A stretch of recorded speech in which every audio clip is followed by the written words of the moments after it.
नमस्कार, recipes bye जयूमध्ये आपलं स्वागत आहे। आज आपण करणार आहोत कच्च्या आंब्याची पोळी। त्यासाठी इथे मी तोतापुरी आंबे घेतलेत। अशा पद्धतीचे 600 ग्रॅम आंबे होते, ते स्वच्छ धुवून सोलून चिरून घेतलेत। आता यात मी 1 वाटी पाणी घालते। याच्यात फार पाणी घालू नये आणि याच्या मऊ होईपर्यंत म्हणजे साधारण 2 शिट्ट्या करून घेते।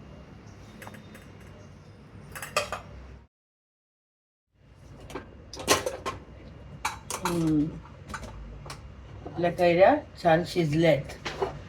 आपण मॅश करून घेऊया। गर आपण गाळून घेऊया सूप गाळण्याच्या गाळणीने।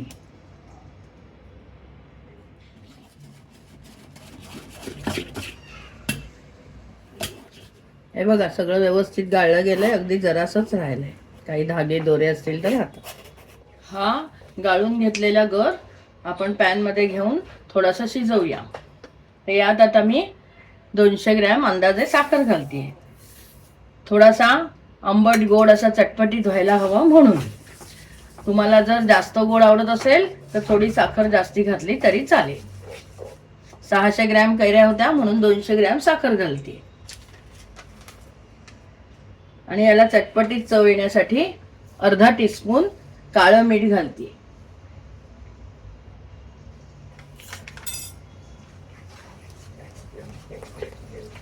आता हे आपण थोडंसं आटवून घेऊया। हे मिश्रण आपण सतत ढवळत राहायचे। हे बघा, हे आता छान चकचकीत दिसते ना रे, रंग बदललाय। हो। आणि आता आपण गॅस बंद करूया। हे मी कधी मंद गॅस कधी मध्यम असं करून 10 मिनिटं शिजवलंय। आता मी गॅस बंद करते आणि एका ताटलीला तुपाचा हात लावूया आणि त्यात हे मिश्रण ओतूया। हे तुम्ही एखाद्या थाळीत घातलं तरी चालेल।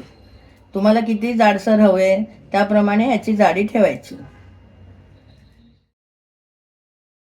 हे आता आधी आपण सावलीतच सुकवायचंय आणि नंतर थोडा वेळ उन्हात ठेवायचे। आपली कच्च्या आंब्याची चटपटीत पोळी तयार आहे। ही पोळी सुकण्यासाठी साधारण 3 दिवस लागले।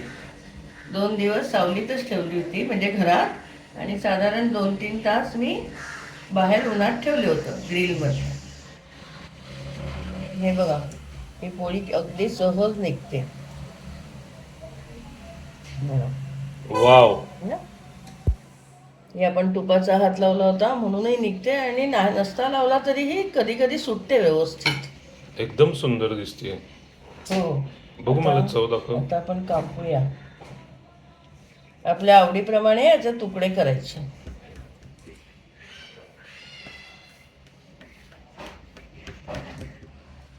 असे फार मोठे नाही तुकडे करायचे, कारण हे चटपटीत आहे। हे अगदी सहज कापलं जातं। किती सहज निघतंय बघ। अरे वा, आहे ना। असे आपल्याला हवे तसे छोटे मोठे आपण तुकडे करायचे। अशा पद्धतीने मी सगळे तुकडे करून घेते। हे जरा चव वगैरे अक्षय।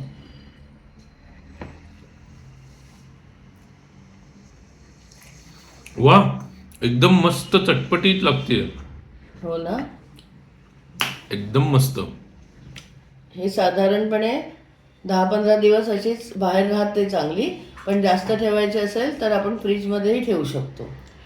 पण मुळात ती जास्त दिवस राहतच नाही घरात।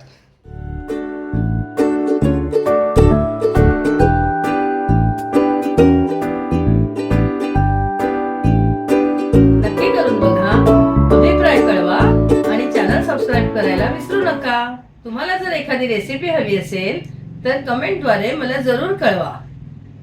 ती दाखवण्याचा मी नक्की प्रयत्न करीन।